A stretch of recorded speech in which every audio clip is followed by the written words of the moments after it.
राम राम।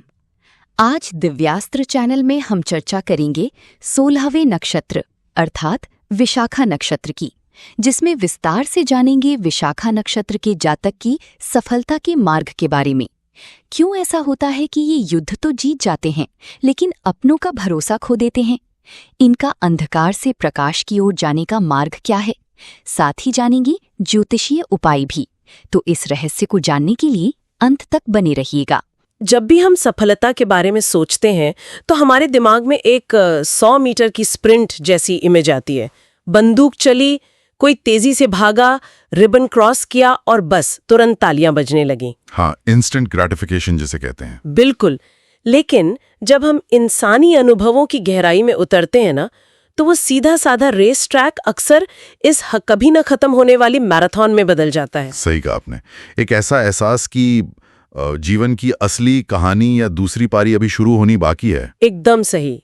और the deep dive की आज की इस गहन चर्चा में हम ठीक इसी थका देने वाले लेकिन बेहद दिलचस्प विषय का विश्लेषण कर रहे हैं। आज हमारे सामने जो स्रोत हैं, कुछ बहुत ही गहरे रिसर्च आर्टिकल्स और वैदिक ज्योतिष के विस्तृत नोट्स, वो आकाशमंडल के 16वें नक्षत्र पर केंद्रित है जिसे विशाखा नक्षत्र कहते हैं। हाँ, विशाखा नक्षत्र ज्योतिष में इसका बहुत गहरा महत्व है। ठीक है, आइए इसे थोड़ा विस्तार से समझते हैं। आज का हमारा मिशन ये खोजना है कि इस नक्षत्र को उद्देश्य का तारा या स्टार ऑफ पर्पस क्यों कहा जाता है। और सबसे बड़ी बात, और ऐसा क्यों है कि इसके प्रभाव वाले लोगों की जो असली सफलता है वो हार ना मानने के बाद जीवन की दूसरी पारी में ही अपनी पूरी चमक के साथ उभरती है। बिल्कुल। ये एक ऐसा धुंधला और लंबा संघर्ष है जहां किसी इंसान को लगता है कि वो सब कुछ सही कर रहा है, दिन रात एक कर रहा है। हाँ, वो अपनी तरफ से कोई कसर नहीं छोड़ रहा है। फिर भी परिणाम हाथ से बार बार फिसल जाते हैं। तो इस पूरी प्रक्रिया और इस नक्षत्र के मनोविज्ञान को समझने के लिए हमें विशाखा के मूल इंजन को देखना होगा। मूल इंजन मतलब इसके पीछे की जो ड्राइविंग फोर्स है। हाँ, इसके पीछे किसी एक शक्ति का हाथ नहीं है, बल्कि यह 2 अत्यंत शक्तिशाली देवताओं के संगम से संचालित होता है, इंद्र और अग्नि। इंद्र और अग्नि। वैदिक ज्योतिष में इस अनूठी जुगलबंदी को इंद्राग्नि कहा जाता है। यहाँ जो बात सबसे अधिक आकर्षित करती है वो यह है कि इंद्र और अग्नि मिलकर इंसान को एक ही समय में योद्धा और साधक दोनों बना देते हैं। एक मिनट, तो एक तरफ राजा इंद्र की बेतहाशा महत्वाकांक्षा है और दूसरी तरफ एक साधु का तप है, अग्नि। बिल्कुल सही पकड़े। ये दोनों तो बिल्कुल विपरीत दिशाओं की ऊर्जाएं हैं ना। इंद्र तो मतलब नेतृत्व, महत्वाकांक्षा और सत्ता के प्रतीक माने जाते हैं। हाँ, किसी भी कीमत पर विजय पाने की प्यास। और अग्नि जो है वो तो शुद्धिकरण, तप और अनुशासन का प्रतीक है। वो तो हर चीज को जलाकर वैराग्य की ओर ले जाती है। यही इस नक्षत्र का सबसे बड़ा विरोधाभास है, और सच कहूं तो इसकी सबसे बड़ी ताकत भी। कैसे? स्रोतों के अनुसार ये नक्षत्र जातक को व्यापाना शक्ति प्रदान करता है। अब व्यापाना शक्ति का अर्थ है जीवन में विविध और प्रचुर फल प्राप्त करने की क्षमता। अच्छा। इंद्र जहां महत्वाकांक्षा का बीज बोते हैं, वहीं अग्नि उसे अनुशासन की आंच में तपाकर अजेय बना देती है। क्योंकि अगर केवल इंद्र की ऊर्जा हो तो कोई भी इंसान सत्ता के नशे में अंधा हो सकता है। बिल्कुल, अहंकारी हो सकता है। लेकिन अग्नि उस अहंकार को जलाकर एक स्पष्ट उद्देश्य में बदल देती है। क्या बात है। इसे सुनकर मुझे एक उपमा याद आ रही है। क्या हम इस इंद्राग्नि की ऊर्जा को अंतरिक्ष में जाने वाले एक शक्तिशाली रॉकेट इंजन की तरह देख सकते हैं? रॉकेट इंजन दिलचस्प है, बताइए कैसे? मेरा मतलब है, मान लीजिए इंद्र वो अत्यधिक ज्वलनशील ईंधन या फ्यूल है जो उस असीमित महत्वाकांक्षा को दर्शाता है जो इंसान को बस ऊपर धकेलना चाहती है। रॉकेट का फ्यूल, सही है। लेकिन अगर उस ईंधन को यूं ही खुला छोड़ दिया जाए बिना किसी कंट्रोल के, तो वो सिर्फ एक बेकाबू विस्फोट करेगा और सबको जलाकर राख कर देगा। एग्जैक्टली। और यहीं पर अग्नि का काम शुरू होता है। हाँ, अग्नि वो कंबस्टन चेम्बर या नियंत्रित कक्ष है जो उस भयानक विस्फोट को एक दिशा देता है, उसे अनुशासन में बांधता है। बिल्कुल। और उसी बेकाबू ऊर्जा को एक ऐसी निर्देशित शक्ति में बदल देता है जो रॉकेट को गुरुत्वाकर्षण के पार ले जाती है। बहुत ही बेहतरीन एनालॉजी है ये। और अगर हम उस रॉकेट उपमा को थोड़ा और आगे ले जाएं, जी, तो समस्या यह है कि इतना भारी और शक्तिशाली इंजन तुरंत अपनी मैक्सिमम स्पीड नहीं पकड़ सकता। उसे वायुमंडल के भारी घर्षण को पार करने में थोड़ा समय लगता है। तकनीकी रूप से देखा जाए तो अगर किसी इंसान के पास इंद्र जैसी महत्वाकांक्षा और अग्नि जैसा प्रचंड अनुशासन है तो उसे तो मतलब रातों रात दुनिया जीत लेनी चाहिए। यही तो कैच है। विशाखा के मामले में ऐसा बिल्कुल नहीं होता। ये ऊर्जा बहुत तीव्र है, लेकिन इसके परिणाम मिलने में एक लंबा, बहुत धीमा और थका देने वाला संघर्ष छिपा है। और यही बात दिमाग में सबसे बड़ा सवाल पैदा करती है। अगर इंजन इतना ताकतवर है तो रिजल्ट तुरंत क्यों नहीं मिलते? ये संघर्ष इतना लंबा क्यों खिंच जाता है कि इंसान अपनी ही यात्रा में थकने लगे? इसका उत्तर हमारी स्रोत सामग्री में दिए गए 2 बहुत ही प्राचीन प्रतीकों में छिपा है। विशाखा का पहला प्रतीक है कुम्हार का चाक। कुम्हार का चाक मतलब मिट्टी के बर्तन बनाने वाला पहिया। हाँ, अब कुम्हार के चाक की कार्यप्रणाली को थोड़ा गहराई से समझिए। ये कोई आधुनिक 3D प्रिंटर तो है नहीं कि एक बटन दबाया और रातों रात कोई चीज तैयार हो गई। सही बात है। चाक लगातार घूमता है और कुम्हार बहुत ही धीरे धीरे, बहुत संयम के साथ मिट्टी को बाहर से थपथपाता है और अंदर से सहारा देता है। इसमें बहुत वक्त और धैर्य लगता है। बिल्कुल, इसमें समय लगता है। इसी तरह विशाखा नक्षत्र की ऊर्जा व्यक्ति के चरित्र को, उसके कौशल को समय के साथ धीरे धीरे परिष्कृत करती है। मतलब ये एक तरह से खेती करने या फसल पकने जैसा है। एकदम सही। ये एक धीमी आंच पर पकने वाली सफलता है और इसीलिए यह सफलता व्यक्ति को जीवन के दूसरे भाग में, यानी अक्सर 30 या 35 वर्ष की आयु के बाद ही बड़ी उपलब्धियों के रूप में मिलती है। अच्छा, और आपने 2 प्रतीकों की बात की थी, दूसरा प्रतीक क्या है? दूसरा प्रतीक है विशाल वृक्ष। एक ऐसा पेड़ जिसकी शाखाएं दूर दूर तक फैली हों, जो स्वयं मजबूती से खड़े होकर दूसरों को भी संरक्षण और छाया दे सके।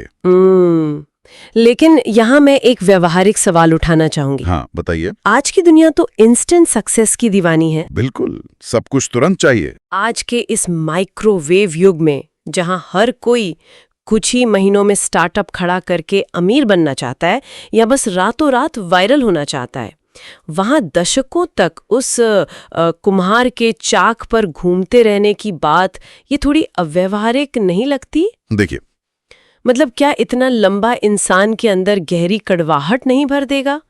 क्या यह धैर्य ही उनकी सबसे बड़ी महाशक्ति या सुपर पावर है? कड़वाहट जरूर पैदा होती है और हम उस पर बात करेंगे, लेकिन पहले उस विशाल वृक्ष की संरचना को समझना जरूरी है। जो पेड़ रातों रात उगता है ना, उसकी जड़ें बहुत उथली होती हैं। आधुनिक समाज स्पीड को बहुत ग्लोरीफाई करता है, लेकिन उथली जड़ों वाले पेड़ पहली ही व्यावसायिक या व्यक्तिगत आंधी में उखड़ जाते हैं। बिल्कुल, एक झटके में गिर जाते हैं। विशाखा का ये जो लंबा समय है, ये जो देरी है, वो वास्तव में जड़ों को पाताल तक ले जाने की प्रक्रिया है। जब सफलता की भूख इतनी बड़ी हो कि आपको एक विशाल वृक्ष बनना हो, तो मिट्टी को तैयार होने में दशकों लग जाते हैं। क्या बात है! मतलब आज के इस अधीर युग में वर्षों तक डटे रहना एक कमजोरी नहीं बल्कि सच में एक महाशक्ति है। हाँ, लेकिन अगर हम उस विशाल वृक्ष को देखें, कोई भी पेड़ एक सीधी रेखा में आसमान की ओर नहीं बढ़ता। उसकी शाखाएं तो फैलती हैं। बिल्कुल, उसकी शाखाएं अलग अलग दिशाओं में जाती हैं, एक इधर एक उधर। ये शाखाओं का बंटना कहीं ना कहीं इस नक्षत्र के नाम और इसके मनोविज्ञान से भी जुड़ता है। अच्छा, विशाखा का शाब्दिक अर्थ ही शायद विभाजित शाखा है ना? हाँ, विशाखा का मतलब ही है विभाजित शाखा, या अंग्रेजी में कहें तो फोक्ड ब्रांच। फोक्ड ब्रांच। हाँ, और ये सिर्फ एक दार्शनिक विचार नहीं है। तो क्या है? ये आकाश मंडल में इसकी वास्तविक खगोलीय स्थिति से तय होता है। इस नक्षत्र का दायरा बहुत दिलचस्प है। ये तुला राशि के एकदम आखिरी हिस्से से शुरू होता है और वृश्चिक राशि की शुरुआती गहराइयों तक जाता है। तुला और वृश्चिक, 2 बहुत ही अलग राशियां। बिल्कुल, तुला राशि के पहले 3 चरणों में शुक्र का प्रभाव होता है।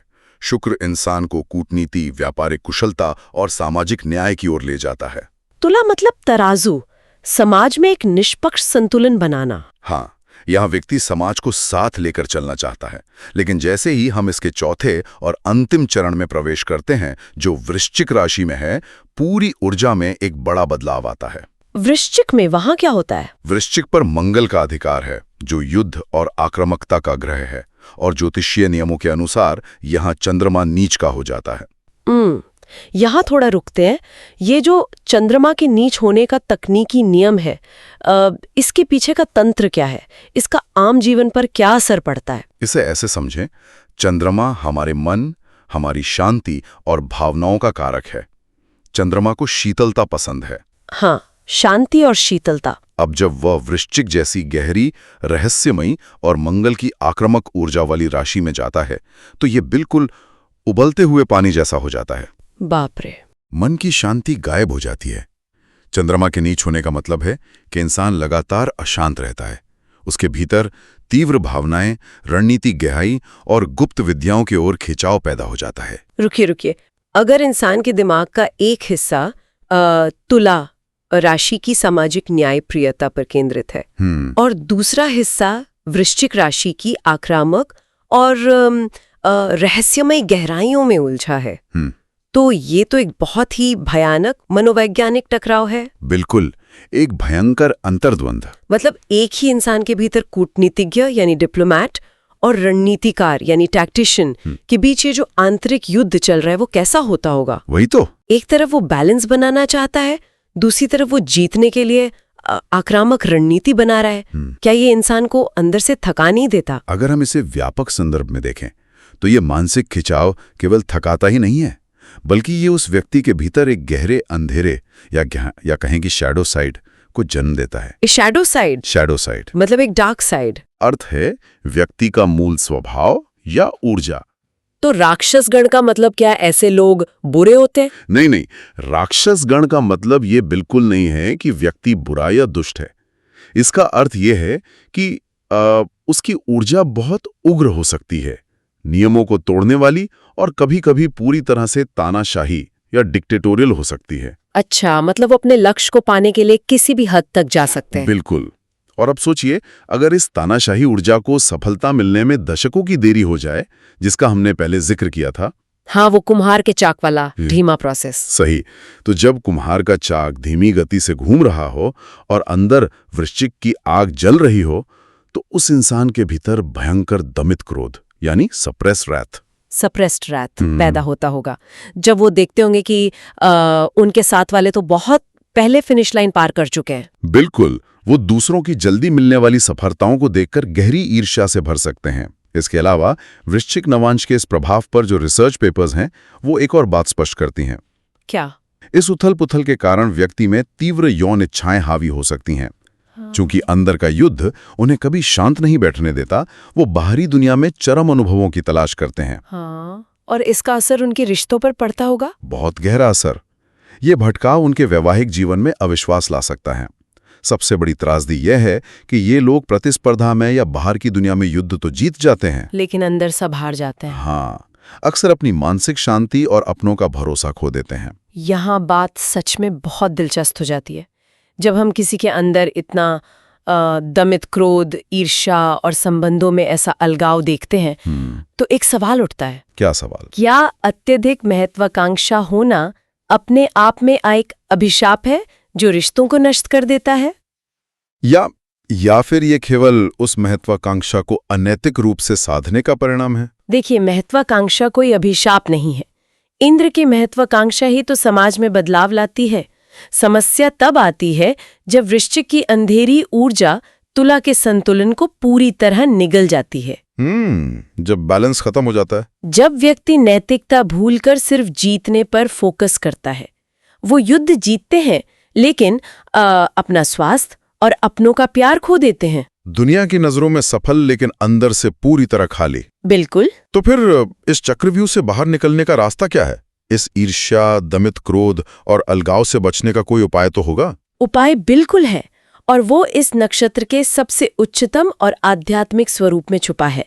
हमारे स्रोत बताते हैं कि विशाखा का एक बहुत ही प्राचीन नाम राधा भी है। वेट, राधा? हाँ, राधा, जैसे भगवान कृष्ण की राधा। ये तो एक पूरी तरह से अलग दिशा हो गई। एक तरफ उग्र तानाशाही, क्रोध और युद्ध, और दूसरी तरफ राधा का पूर्ण समर्पण। ये छलांग कैसे लगती है? यही इस नक्षत्र का सबसे बड़ा आध्यात्मिक रूपांतरण है। विशाखा नक्षत्र के स्वामी गुरु यानी बृहस्पति हैं, जो ब्रह्मांडीय ज्ञान और मोक्ष के कारक हैं। अच्छा, जुपिटर। हाँ, जब ये इंसान सफलता के लिए हर तरह का संघर्ष करता है, अपनी ईर्ष्या में जलता है, और जब उसे समझ आता है कि दुनिया की सारी जीत भी उसे शांति नहीं दे सकती, तब क्या होता है? तब वह एक गहरे मनोवैज्ञानिक पतन का सामना करता है, एक रॉक बॉटम। यह वह बिंदु है जहां इंद्र का असीम अहंकार अग्नि की कठोर तपस्या में जलकर राख हो जाता है। मतलब ईगो पूरी तरह से खत्म हो जाता है। बिल्कुल। और तब बृहस्पति का ज्ञान जागृत होता है। जो आत्मा कल तक दुनिया जीतना चाहती थी, वह अब ब्रह्मांडीय सत्य के प्रति पूर्ण समर्पण यानी राधा भाव की ओर मुड़ जाती है। राधा का शाब्दिक अर्थ भी तो शायद सफलता या दिव्य प्रसन्नता होता है ना? बहुत ही महत्वपूर्ण सवाल खड़ा होता है कि क्या सच्ची विजय शिखर पर पहुंचना है या अहंकार का विसर्जन करना? सच में इसे सुनकर मुझे एक बहुत ही सुंदर उपमा याद आ रही है। बताइए।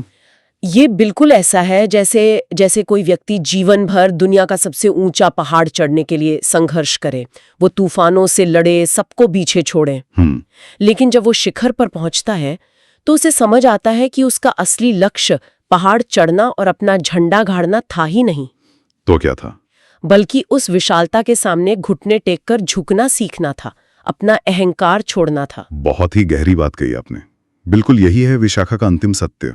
तो इस सब का असल में क्या मतलब है? इस पूरी चर्चा को अगर हम समेटें तो विशाखा नक्षत्र का सार क्या है?